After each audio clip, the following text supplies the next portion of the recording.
All right, Quentin, Window Hero. Yes, sir. Thanks for coming in, dude. Yeah. We had some miscommunication on scheduling, so I appreciate it. And this is y'all's busy season, so I really appreciate you coming in.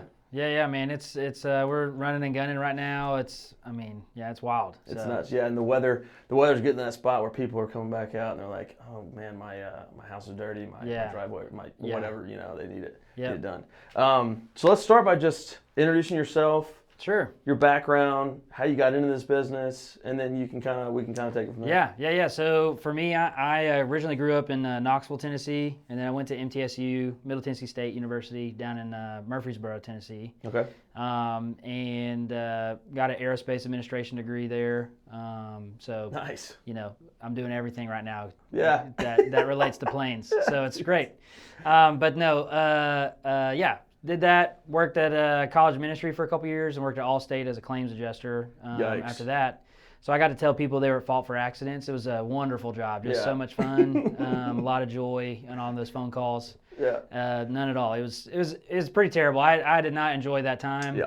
Allstate's a great company. Like, they take great care of their employees as much as they can, but the content of what you do is just really tough. Yeah, it's a sad experience. You have to tell somebody, hey, you're coming out of pocket. Yeah. It's like, man, you thought you had rental on your policy. Your car's totaled. You don't have rental on your policy. Good luck getting to work. Yeah, I can't give you a ride. I'm so sorry. Just like that kind of stuff just really ate at me a whole lot. And after about 2 years of doing that, I had to find a different way. So luckily for me, 2 years of that was COVID. And in the aerospace world, of course, my degree is like, all right, yeah, this is a perfect time to go find a job. Is whenever no one's flying anywhere. And so, of course, naturally, I couldn't find a job. And so, ironically enough, while I was searching, and I had gotten a lot of different interviews and stuff in different airports to work in the admin field and safety and protection teams and stuff like that for a lot of different airports. None of them worked out. And then I randomly got an email or a message on LinkedIn from Window Hero saying, hey, we're expanding our franchise to the Middle Tennessee area, and we looked at your credentials on LinkedIn and thought you could be a good fit to potentially own one of these franchises. So of course I'm like, this is a scam. This isn't real at all. This is completely fake. I'm going to ignore it. But ironically enough, the very next day there was a guy that was visiting with the local church that I'm a part of, and he actually is from the same place that this recruiting agency reached out to me from, and I was like, hey, do you know this recruiting agency? And they're like, yeah, the guy who founded it goes to my church. And I was like, no way, that's crazy. And then I asked him about the specific dude, and he was like, yeah, me and him went to college together. Oh, so you're like, okay, this is legit. I was like, wow, this is a real thing. Like, oh, wow. Holy cow. Somebody literally just asked me to be a business owner, like, for real. And you never thought of that prior to? No. Entrepreneurship was not in the realm of possibility for me at all. Wow. And whenever I realized, like, oh, this is a real thing, let me check it out. Let me see what it's about, what's going on. I'm not super rich. I don't have a ton of money I can just throw at, like, starting a business and blowing it up really big or anything. Yeah. So how would we, I was like, how do we even make that work? Like, I have no clue. And so, just started the conversation with the guy, responded back to his DM, basically. Yeah. And over the span of about 3 months, just kept dreaming and thinking of, like, okay, how could I make this work? Why would I want to even start this business? Like, why would I even want to start a business in general? And really 2 things kind of led into that for me mainly. Was one, looking at my family, I started realizing, like, wow, I actually have a lot of entrepreneurs in my family. Oh, cool. Dating back to the late 1800s, we had a general store that was the only one in the county in East Tennessee that everybody was coming to get their flour, their sugar, their fresh water, like all that stuff. They would come to our store and buy that stuff from us. So it was like, man, we have multiple generations of entrepreneurs. Yeah. And I was like, man, that's really cool. Like, that kind of runs in my veins. Like, that kind of gave me some confidence of, like, I could actually do this too. For sure. And then the other part of it was the why behind why I joined Window Hero. Part of that franchise was ultimately I saw it as a great opportunity to make it a positive impact to the community around me. And specifically in the way that we can do honest work with our own hands so that we can have something that we can share with those who are in need. And so that was really impactful for me, that I was able to, through this business, I can do honest work that people are going to find value in, that they're going to find joy from, of being able to see out their windows, once it's clean, that they can see their backyard, just all the mold and mildew on their house gets power washed off. Like, we can do that for them. And it brings joy to their lives, as well as I can provide a living that's honorable and contributing to the community through my employees as well, and provide for their families. Like, they have a respectable job that they're proud of, and that they're doing something that's actually like worthwhile and meaningful in their life. And on top of that, it's like, man, if we can continue to grow and be successful, we can do a lot more charity work as well. And one of the opportunities I thought was really cool that we got to do this past winter, actually, during our slow season. It's really slow for us during the winter because of bad weather and stuff, and not a lot of demand for our type of work. Right. And so what we got to do was last year was such a great year that I ended up being able to do some work for free for 2 widows in my church. Nice. We got to clean their windows and give them some joy for free, just because, give back to the community around me, like I was saying, that through my business that's directly affected with that. And that's just a small little tiny thing that I've got a lot bigger dreams that I want to continue to contribute in even bigger ways. Yeah. And be able to share with those who are in need. But that's a lot of what drove me to start this business. Yeah. Dude, that's amazing. So what are the dreams? What are the dreams and goals of your business, of expanding or going, more locations, or what does that look like? Yeah. So I really kind of like, man, any business, right? You've got to define what is success, right? Correct. It's a big part, dude. Yeah, and so figuring out, for some people, it's like, hey, top line revenue, that's success. Yep. Bottom line net profit, that's success. But for me, the way I specifically see it is like, man, sharing with those who are in need. How our success is directly associated with how much can we give? Like, how can I give? How can I continue to donate or whatever, contribute to the community around me more? And so the more I can give, the higher my success is going to be. Because obviously, you think through like kind of the trickle down effect of like your top line revenue dictates your bottom line net profit. Yep. But your bottom line net profit dictates how much you can donate, how much you can give, how much wiggle room you got to be able to maneuver and do spontaneous things. Whether it be a guy shows up to our networking event last week, actually, that he has a nonprofit company that builds mechanized wheelchairs for amputees, veteran amputees. And he's like, hey, we've got these shirts and these hats that we can, that we sell, that directly, all the proceeds go directly to building these wheelchairs for these veterans. And so, if you guys want to, like, we've got shirts, we've got hats over here. And it's like, man, if I'm successful in what I'm doing, making good money, then I can use that money to go buy some shirts and some hats, make some money. So that's the way it's directly applied to, some veterans, accessibility to daily life and daily function. Yes. That we're creating real meaning and contributing to the joy of somebody who is, less fortunate that needs it, and that has, given huge sacrifice way beyond anything that I've ever done in my life. Yeah. And so I want to be able to help and contribute in some small form or fashion. And right now we're still small, but these are ways that we're able to, be really nimble in the way that we can give back. And that's where I find success, is how much I can give. I think that's such a good, there's just so much there to unpack. First off is a great example of like profit's not the devil. Right? It's Sure. like, I think sometimes at least I think some consumers, homeowners, because they may have been burned in the past by somebody who's not as good of a business owner as you, they automatically have their guard up. Yeah. And, prices are what they are because a business has to make profit. Yeah. Right? And a lot of times some people think that that's bad. We were talking about the other day, profit, in your case, is the best thing that could happen, not only for your business, but for your cause and your mission. Yeah. Because you're trying to do good 100%. with it. And even if it's not that mission, the best thing for the homeowner or the consumer in whatever business you're talking about is profit for the business. Because that profit for the business thing goes into better equipment, better training, better people, better benefits for the employees. Yeah. That all translates to a better product and experience for the consumer. 100%. So if you're trying to chase the bottom, you're removing all the profit from the business. Yeah. You're going to get a shit product. Yeah. Right? It just is what it is. I want to back up what you said because you and I have known each other professionally for We just have gone in the same circles for 2-3 years, something like that. Probably like that. And we've never had that conversation, which is why I love doing this for 2 reasons. The first one is I can completely back up what you're saying. For anybody who's listening, Quentin has been the first person to respond to text, to answer phone calls. As we're building My Home, there's been a lot of information that we need in order to make sure our product is the best possible product for the homeowner. 100%. And you've been nothing but responsive, helpful, giving everything you can give for us. I mean, an example of you being here today in y'all's busy season, right? So that's not just hot air. I see you putting that in practice every single day, dude. So appreciate it. Congrats on that, man. That's not an easy thing to do. Yeah. Priorities are priorities. I understand that, but I appreciate you giving that. Yeah. The other side of that is like this is exactly everything you just said is exactly why we're doing this, right? Why we want to have these interviews, why we want to do these podcasts. Because when I entered the home service industry in 2020, I had just got out of the military. My dad was in HVAC his whole life. Or he still is. He has not stopped working yet.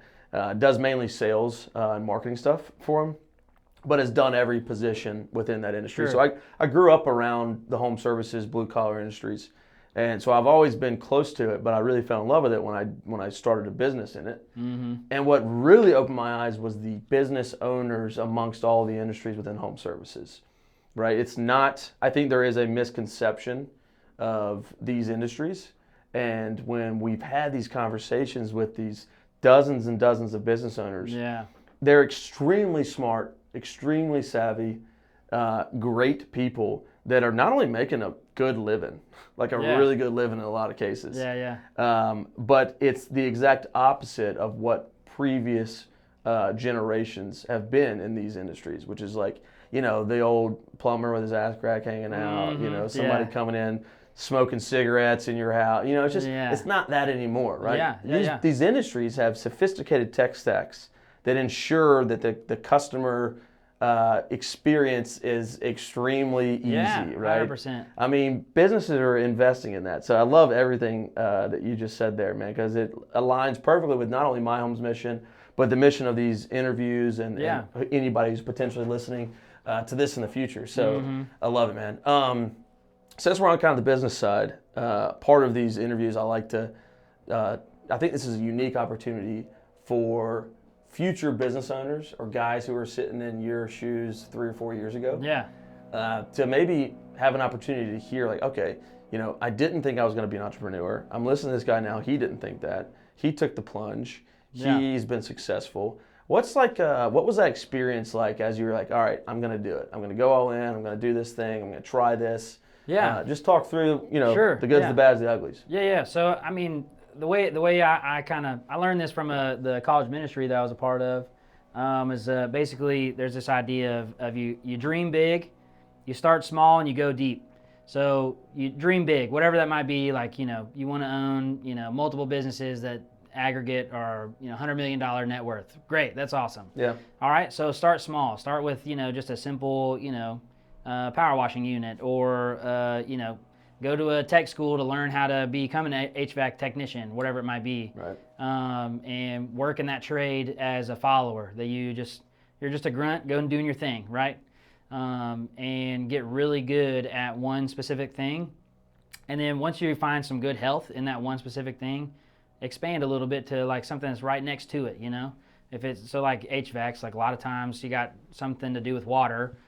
With condensation in the HVAC world, it's like, all right, plumbing. Let me see if I can move over and start collaborating with plumbers and learning more about that trade, build that out. All right, now electrical, whatever, and then now you can have a robust company that's moving forward, is growing and in health.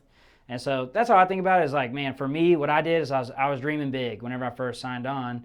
What could this look like? How could I make this happen? What does it look like for me to be able to work within all of Middle Tennessee and provide legitimate value through the honest work that we're doing. And then I'm going to start small. What I'm going to do is one truck, just me. I got one squeegee belt and one power washer and a couple ladders. Let's get after it, you know. And I'm going to get really good at doing this one thing. And then I'll expand a little bit, maybe to concrete sealing or to hard water stain removal or, whatever. Just like some different side items that I can add on, gutter guard installation, whatever, gutter cleaning, those kind of things. Right. It's like, hey, I'm already here, might as well clean out your gutters. I got a ladder, that kind of thing. Yeah, man. And so that's kind of where I was going, was I was dreaming big, starting small, and going deep, and getting really good at one thing, and then expanding slowly, and building patience too. Like, it's not going to happen overnight. So you gotta, for me, I was convinced, like, I'm going to do this for a long term, for the long haul. My vision and my mission behind what I'm doing is my lifelong mission, not just what I'm doing today. And so I'm going to leverage what I have now, and with the future hope and vision of what I have in the future, that's what gives me strength to push through the really freaking hot day that's 100% humidity and it's 95 degrees, and I do not want to climb this ladder again to go clean another daggone window. Right. But I'm going to do it anyway, yeah. because I'm doing honest work with my own hands, and I'm sharing with this old lady who's in need. She needs her windows cleaned, right. And I'm the one that's I'm wearing the somebody shirt. Somebody's got to do it. I got the somebody shirt on. I'm going to go do it. Hell yeah. And so that's where I started. Like, that was kind of for me where I started, and growing in that process. Once I got really good, I was able to expand specifically for me into training others to do it. Nice, yeah. And so I think of, like, there's a verse in the Bible that says, the things I've taught you in the presence of many witnesses, go and teach faithful men who are able to teach others also. Yeah. And so there's this like generational aspect of, like, once, they're talking about spiritual gospel things, but in the business world, it's like, okay, I'm going to get good at cleaning windows, so then I can teach somebody else who can get good at cleaning windows. Yep. And right now, literally, that guy who I trained is at a job site as we're talking, teaching other guys how to clean windows. Boom. And so trainer, we're literally teach men fish. Exactly. That's exactly what we're doing. We're living out this process of multiplication through dreaming big, starting small, going deep. So we're talking about, when talking about digging deep but taking the plunge, yeah. What characteristic do you think has been the most important for you to have to grind through those days that are 100 degrees and suck? And most days are not the best days as a business owner, right? Mm-hmm. There's a lot of bad days. What do you think is the main characteristic that you have that's helped you push through that and be successful? Yeah, I think perseverance. Specifically for me, my perseverance sometimes, like, whenever it gets to those hard times, my perseverance kind of, like, goes back, like, draws from the really hot summer days of football practice in high school. Yeah. And like fall camp, it's just stupid hot. Yeah. I mean, you're dying out there, and really the only way you can get through it is just get pissed off and headbutt it. You know what I mean? Just like, you just headbutt the piss out of whatever's going on in front of you. Mm-hmm. And ironically enough, you find out most of the time you don't get a concussion. You break through it. And so yeah, I feel like that's what my perseverance looks like. Is nice. Like, yeah, I legitimately want to punch this window because I keep leaving streaks and I'm not cleaning the window the right way that it needs to be. Yeah. And the sun's too hot, so it's drying all my soap and water on the glass too fast. Yep. And I'm just, I'm wanting to cuss us up a storm and break this freaking piece of glass. Yeah. But it's like those moments, it's like, all right, I gotta attack this head on and get it done right. Like, I don't care if it takes me 20 minutes to clean this freaking window. I need to get it done right. Yeah. And I remember those moments. And what's nice is, like, it built in different aspects, that perseverance, pushing through those really, like, difficult times, build in different aspects of doing things the right way the first time, doing them quickly, do things quickly, like, have a sense of urgency, right? In what you're doing, and that allows you margin and wiggle room to if something goes wrong, you got time to get it done right. Right. If you have a sense of urgency throughout each day. Yeah. And perseverance builds that, and awareness. Perseverance, I feel like, brings about awareness too, through the way it's like, hey, this thing is really hard, it's difficult, but while I was up on your roof cleaning out the gutters, I noticed that, a section of your shingles were missing. I took a picture of it. Here's what it looks like, customer. Nice. This has nothing to do with me at all. I'm not a roofer. I don't know anything about roofs. But you should probably be aware. But yeah, it's like I just noticed that there's a big hole in your roof. It's this like, could be a problem. You need to get that. Yeah. You might want to get that looked at. Yeah, I'm not just going to go, I didn't see that. Yeah, exactly. It's like, that has nothing to do with me. Right. I'm not You're not going to make any money. I'm not making any money off of telling you got a hole in your roof. But I want to let you know because it's your house. And if it was my house, I'd want to know about that stuff. Right. And so I feel like perseverance ultimately builds in awareness, builds in sense of urgency and care. And all that stuff obviously derives exactly from my vision. Like the why behind what you do. If it's just to make a ton of money, then really that's going to fizzle out pretty quickly. Yeah. And I'm going to be buying your business for the debt that you have. Yeah. That's what's going to happen. Like I'm going to outlast you. I'm going to win. Yeah. Because I have perseverance behind my why. That's right. And that's really how you win anyway. Is are you still here? Yeah, like, dude, exactly. That's how you win. Like that's the winning mentality. Is I'm going to be here tomorrow. Like I'm still going to be here. I'm going to be here the next day. I think that's spot on. I think grit is another way to describe it. Yeah. And something that was rattling around my head when you were talking is your pride in it, right? If you don't have the pride in the work, like you were saying, there's streaks, sun's too hot, it's trying it, like everything's not working right. Yeah. If you don't have that pride in making sure it's right, the perseverance isn't there either, right? So you have this pride for your product, you have this pride for the outcome, pride for your brand, your name, your reputation, your company, your employees, your customer, right? There's a sense of pride there that is really, if you don't kind of enjoy what you're doing, you don't want to be in it, you're not going to have it, which is a lot of times the difficult part from going from small to medium when now you're not the one on the job. Yeah. That's the really difficult part to translate to employees. Yep. The super successful businesses that can do that to where your employees are treating the jobs like that. Yeah, 100%. That you would, then you're there's no stopping you at that point. Yeah, and I think that really comes into play with the, kind of like the book, Who Not How. It's like who is on site matters a lot more than how it's done. Hell yeah. And so that, for me, one of my best friends from college, he's been with me since day one and Window Hero, Tracy Bowler. Shout out Tracy. He's right now, he's teaching guys how to power wash a house and how to clean windows now as we're talking. Dude, yes. And that guy I can trust 100% with anything and everything. And what's really cool is like you bring on guys like that that are able to teach those things, like teach basic tasks like that, but also are great culture guys as well. Like in the middle of them teaching, he's having conversations about who's the GOAT, LeBron or MJ, you know, and talking with guys about 100%. MJ. It's obvious. but like just those kind of different things, like he's able to impact and influence the culture of the community within our organization. And he came up with a great idea. It's like, hey, for Memorial Day, we're all off, right? We're not working Memorial Day next Monday. But instead, what we're going to do is we're going to have a Window Hero Olympics. We're going to have a race to see who's the fastest, because a lot of guys are on the football teams in high school, and some of the guys are college athletes now.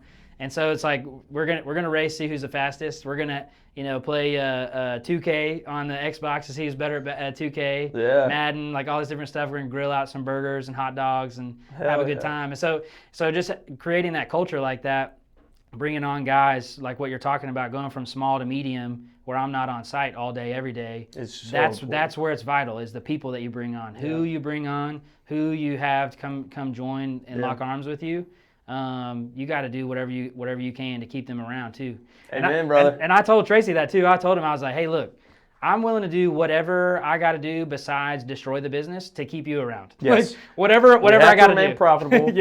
But beyond that, exactly. I'll do whatever it takes. 100%. And he has a great opportunity with a large accounting firm once he graduates college. He's supposed to finish here with his accounting degree next spring. So in a year from now, he's going to graduate, and he already has a job offer from a large accounting firm to just get plugged right in, be an accountant, and off to the races he goes, building wealth just fine. No problem at all being an accountant. Right. Like a lot of them become really rich and really successful.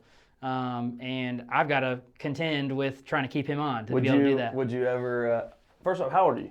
I just turned 30 today, actually. Today's my birthday. Dude, 30th birthday? Yeah. Yours is Saturday. Crazy.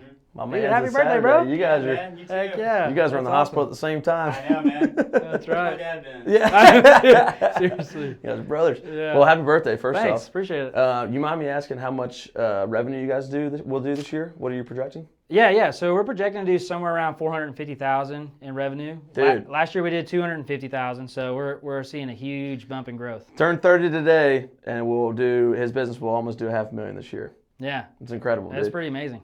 Question, would you, and we can cut this out if it's not favorable, would you think about giving Tracy? Tracy, yeah. equity of some sort?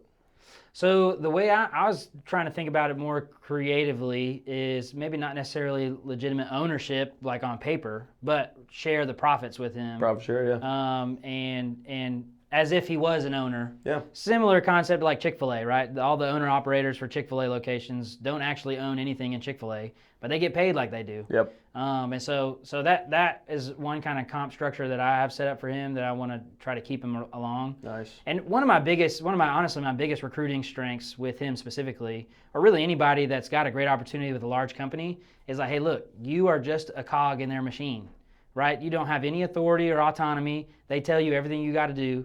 And on top of that, if they, for whatever reason, feel like the numbers don't match up on a spreadsheet, they will lay you off immediately. Big time.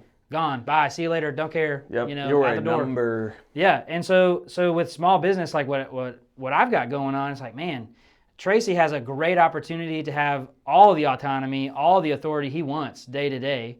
He honestly is the one who dictates who goes where on our day-to-day schedule right now. Like he's already the one who's planning all that, figuring out who goes where, who does what. Whenever I show up at a job site after I do sales, or if we're on a big commercial site, I go to Tracy and ask him, what do I do? You know what I mean? I own the company. What we got going on? It's like, you tell me what to do. Yeah. And I make it very clear to all my employees as well, like, hey, Tracy's the one who's leading. Like whenever we're on site, we're cleaning windows or power washing something, he's the one who's telling everybody what to do, not me. So don't come asking me any questions. Nice. Because I don't know. He's the one who knows. Nice. And so it's built a really great opportunity for him to experience legitimate leadership and influence and control over something that he can grow and invest in himself. Yeah. And so really for me and him, we've agreed, like, this is a prove it deal for this next year. It's like, hey, if I can grow this business, for me, I got to grow it. So that's on me. That's my responsibility. And if I can grow this business to where we dang near double from last year to this year, and I can get kind of close to what they're trying to offer you on the salary end, like basic pay. Yep. But you get a ton of benefits and flexibility within your schedule throughout the year. It's like, man, like I want to try to prove it to you. And he's like, all right, let's see if we can make it happen. And he wants to work with me, but he's also thinking about family. He's got 2 kids and wants to have a third and all that kind of stuff. So he's got to take care of his wife and kids and everything. So that's what he's got, legitimate things he's got to worry about and think about. But I want to be able to give him opportunity that it's like, hey, if you bet on yourself in these other areas, you can actually significantly surpass anything that you're going to get through a very basic, like, linear structure from a large company. It's such a unique skill and quality that startups and young business owners have, in that you almost have to, it's not like you're not telling the truth, but you have to really sell a dream to convince an A player to accept maybe a B salary, and with the potential of an A plus future in the future. Right? Like that is that's not an easy thing to do. You really have to care about your business. You really have to truly feel it and see it. You can't fake that, right? But like, I think that's the big secret for young business owners, is being able to get an A player, pay them C, because you've shared in the vision for a future that is better than a current A role at another company. Right? The opportunity is far greater. Right? And I think if businesses can do that, get A players to where because you can't afford anything over a C level salary. Right? Or maybe you can, some people can't. And if you can convince, and it sounds bad to say convince, but if you can convince them of the vision and the potential for the business, and then they're fully on board with the mission, not only does it help your business tremendously, but they've now got an opportunity that's going to eventually be better off than that current A position salary that they have an opportunity 100%. For, which is like what Tracy's probably going through right now. Yeah, exactly. That's what I'm trying to really sell him on. What's nice is that he's been with me since day one. So from the time where it was just me in a truck, I was actually living with him and his wife in their apartment, sharing the rent for about 6 months. Nice. In between spots where I was living, and so it's like he was there on the interviews. Like the time that I accidentally slept in and missed the interview with him, he was the one who I woke up and I was like, bro, I just missed the interview. Oh no, I lost it all. Luckily it all worked out, but he was the one I was like freaking out to, you know. Yeah. And so he's been with me through all that stuff, and he knows where we came from and where we were, the struggles that we were going through before, the times where I could only afford to pay him, not very much at all, but I could pay him, and I couldn't take a paycheck myself. Like I just had to eat it, and I was single at the time, so I was like, yeah, I can live off of pennies. That's the name of the game. We'll make it work. We'll make it work. And too, I grew up on food stamps and stuff, so like growing up poor, you get creative on like how you can make a living on very minimal things. Specifically macaroni and cheese and kidney beans. It's a cheap option. A lot of protein in that too. Yeah, and you put a little like Tony Chachere's or some tahini on there. Hell yeah! Fire, so good. Nice. So that's to all the people out there who wanna experience some real cuisine. Yeah. But ultimately though with Tracy, it's like he's seen where we come from, and he has proof text experientially of how we've grown. Right. To the point where now he knows and he's aware, like, we have great opportunity for growth, and not just normal like 5 to 10% growth year over year. Yeah, we're talking 75% growth from last year to right now. Nice. And realistically, we'll probably hit that again next year. He's seen you follow through on your promises. Yeah, 100%. Right, because anybody can say bullshit. Yeah. But what he's seen, because he's been there from the beginning, is you tell other people things, and he has seen it.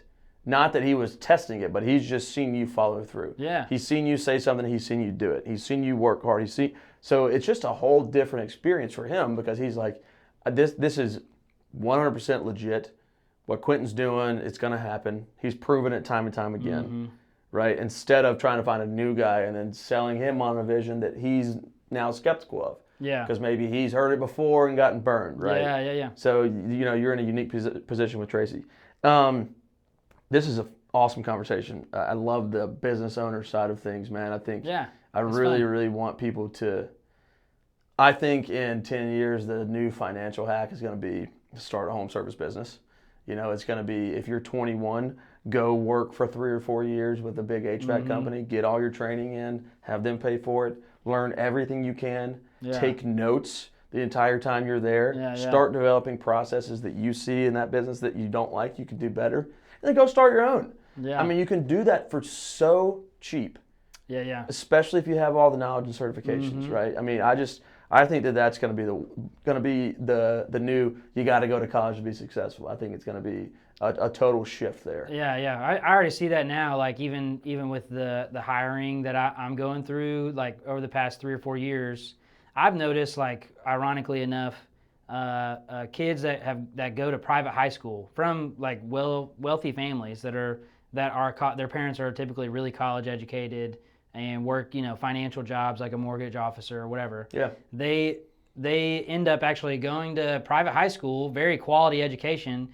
They come out of high school, I don't want to go to college. I don't want to follow that same path. Right. I want to do something different. And those guys have actually ended up being the best employees I've had. Like, They worked for me seasonally or whatever, and we were still really small, so I couldn't afford to pay them very much. So they'd go be like a mechanic or something like that. And I'm literally explaining the life of one of my employees to you. But it's for him, he came in highly motivated, super positive, quick, fast learner. Became way better at cleaning windows than I ever was. Yeah. And was a freaking squirrel. Could clean out gutters like nobody's business. Nice. And so man, we would go through and crush a full day's worth of work in like 3 or 4 hours. Yeah. Because he was just so motivated to get after it, go get it done, and move on. And it's going to be so beneficial. So I think what I said earlier about go learn, then start your own. I think some companies would be like, no, we don't want that. I actually think that's a negative way to look at it from a business owner side. Not that you're doing that, but I think some business owners would, because they want longevity with employees, which I get. But what you're going to get in those 3 years of a guy who's motivated to learn everything he can is the best employee you probably ever had. And if more and more people are doing that, not everybody's going to take the leap. But if you then take care of that employee and make sure they're happy, nurture them, promote them, make sure they're paid well, take care of their families, then you're going to create an employee for life that is bounds beyond. And that's exactly what you're describing. It's these people who are smart, hardworking, come from good families, motivated. It's like everything you would possibly want if you're the homeowner or somebody working on your house. Yeah. I want to get into like specifically Window Hero and what y'all's services are. So can you talk through exactly what your services are so customers understand? Yeah. So 3 easy things, the way I think about it. There's a lot of subsets under each one, but basically window cleaning, gutter cleaning, power washing. There's a lot of different things underneath that where you can, you got concrete sealing, you got soft wash versus pressure wash, you've got gutter guard installation versus just a normal gutter cleaning. You've got normal window cleaning, but you got like sill detail, screen detail, like all this different stuff that you can do, like that are kind of tertiary to the specific services. But 3 easy ways to think about it: window cleaning, gutter cleaning, power washing. Nice. So any triggers in people's minds would be exterior. If anything outside is dirty and you want it not dirty. Yeah, 100%. Yeah, okay. Exterior cleaning services is kind of an umbrella way to think about that. Gotcha. Anything that's flat or vertical, we can wash it. Nice. And can you wash the roof? Do you wash roofs, or is that? So theoretically, yes, you can wash roofs. We don't have any systems right now for us because it's so significantly different from a pressure wash. Yeah, from a pressure wash or even like a normal house washing process. And the main reason being is the amount of bleach that you need to wash a roof well, because you don't want to use pressure on a roof. You'll just rip the shingles to shreds. You have to soft wash it. You have to soft wash it, and you're not really cleaning anything. You're actually just killing everything up there. That's really what you're doing. Oh, got it. And so all the mold and mildew, those black streaks that look really ugly and nasty on there, you basically just nuke your roof with bleach, and that's how you clean a roof. Gotcha. And so you got to have a ton of bleach, and that obviously logistically comes with a huge container on trucks or on a trailer or whatever, however you got that set up. So it's just a different system and unique way that you got to set up the roof washes versus a house wash or a driveway pressure wash. Yeah. That it's something we want to enter into eventually, but we're not there yet. I want to continue to go deep and get good at what we're doing right now, which is just the kind of the more traditional pressure wash the driveway or soft wash a house with the vinyl or the soffits and fascia and the gutter lines. Nice. That kind of stuff. You don't need nearly as much bleach, so you can have a smaller container on your truck. We can fit everything in a normal truck bed and run with what we got, and we don't need a specialized equipment or anything that runs with a roof wash. Gotcha. You've talked about it a lot. I think you've probably hit most of it. But what do you believe y'all's true differentiator is in hiring Window Hero versus one of your competitors here in Nashville? Yeah, I think clarity and communication. I think that's really what we provide a lot to. There's a large hotel and resort here locally that we clean the windows for. Anybody and everybody could clean windows. A lot of different companies could do that for this hotel and resort compound. They've got 28 buildings on their site, and what ultimately they decided to go with us, even though we were more expensive than the other bid that they got by a significant amount too. We were more expensive by not just a little bit. Yeah. And they still decided to go with us because I was so good at being clear on what exactly we have that we're doing. And so the other bid, it literally just said window cleaning so and so amount, and that was just one line item. That was all that was on the bid. And then mine, I was like, hey, your main large building, the 7 small cabins, 7 medium cabins, and 2 large cabins, and your large greenhouse, your little greenhouse, your security tower. And I went through line by line and showed them exactly, this is how much it costs for this specific building on your compound, on your property, and this is what it adds up to be. And then while we're on site doing the work, once they went with us, I'm saying, good morning, you're headed your way there now, we'll be there in 30 minutes. We show up, hey, we're on site now, we're going to get started on the cabins first and work our way to the large building.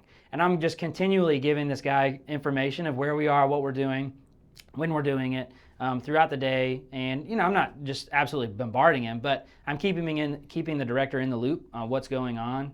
And that, he literally told me on our last week, we finished this job for the second time this year. We went out there, and the last day of the job, he came up to me. He's like, hey, I really appreciate your communication throughout all this stuff. Like, thank you so much for doing that. Yeah. We can't wait to have you guys come back again. That allows him to not sound like an idiot when his boss asks, 100%. Where are we at? Exactly. That's so important. 2 things that stand out there to me is detailed scope of works, and over communication. Detailed scope of works, dude, we've won more jobs because even in just an email quote, an email estimate that's competitive, if we are day 1, steps 1 through 10, day 2, steps 1 through 10. Yep. Customer goes, okay, this A explains the price. Mm-hmm. It B gives me a very good idea of what's going to go on.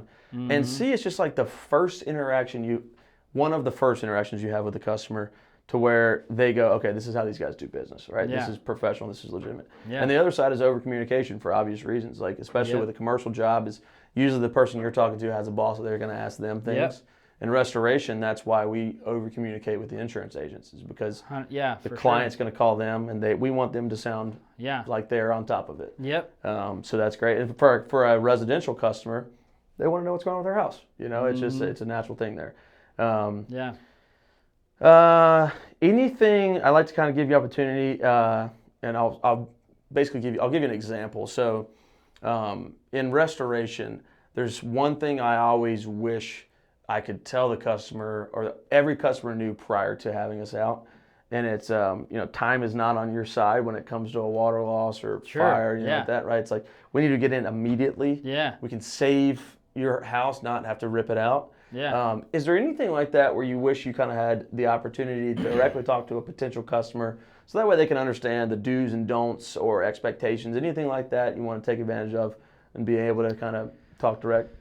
Yeah. I think kind of like what we were talking about earlier, just the idea of clarity, where we're describing to you what exactly we're doing, so you know what exactly you're paying for, as well as we also know what we're doing. Like, we know how to do it. We have a system and a process to get it done well and get it done in an efficient amount of time. So we're not spending 3 days at your house trying to clean your windows or whatever. It's like you're trying. A lot of people are trying to get us in and out. Like, let's get them cleaned and get on out of here, so I can save my 4 Saturdays that it would take me to do the same thing. And also, what exactly are we doing? Whenever you say I want my house washed or my house cleaned, it's like, what exactly does that mean? What does that look like for you? Do you want the debris cleared out of your gutters specifically, or do you want the outside of your gutters washed? There's a difference there whenever you say gutter cleaning. And so being more specific in what we're doing and articulating that well to the customer and letting them know, a couple days in advance, hey, this is a reminder, we're coming out in a couple days. The day before, another reminder, hey, we're coming out tomorrow. The morning of, we're texting or calling that customer saying, hey, we're coming out to your house today. This is when you can expect us to be there. That allows a customer to feel comfort and have some form of reliability in what we're doing. So that way, hey, you can plan your day out for us being there. Like, we're random strangers. We're on your property. You have no clue who I am. You don't know who any of my employees are. And so there's a basic sense of natural trust that you have to have with us as a customer. And a lot of times we're inside your home, taking out the screens, like we're going in your own bedroom, like lifting up shades that you haven't lifted up in 5 years. That's kind of, it's like we're doing that and getting very up close and personal. And so us communicating shows like, hey, we care about your house. Just as, maybe not as much as you do because you bought the house, but we still care a lot about the house and want to make sure that you as a customer are taken care of. So That's what I would say. Awesome, man. Well, I just want to say, dude, I'm learning so much from just talking to a lot of different business owners. I respect what you're doing. I respect what you're building, man. I think you're doing it the right way. I think you do business the right way. I think you treat people the right way. So I just want to let you know, I know how hard this is. And I got nothing but respect for what you're building. Appreciate it. And I'm excited to see where it goes. And I'm excited to have you guys on our platform. It just it supports our mission, right? Get good people in front of customers that need good work. And so I thank you for being on the platform. And Quentin, thanks for coming in today, man. Yeah, dude. No problem. Awesome. Appreciate it, brother. Have a good one. Yeah, man.